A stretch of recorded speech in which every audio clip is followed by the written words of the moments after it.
Vadodara police ₹88.67 લાખનો NDPS મુદ્દામાલનો નાશ કરાયો. વડોદરા પોલીસે 20 NDPS ગુનાઓના ₹88.67 લાખના મુદ્દામાલનો નાશ કર્યો.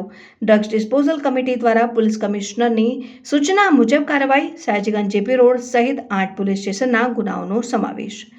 નાશ કરાયેલા મુદ્દામાલમાં ગાંજો, ચરસ, MD, બ્રાઉન સુગર સહિતના ડ્રગ્સ હતા. આ કાર્યવાહી દહેજ ખાતે BEIL ઇન્ફ્રાસ્ટ્રક્ચર લિમિટેડ કંપનીમાં કરાઈ.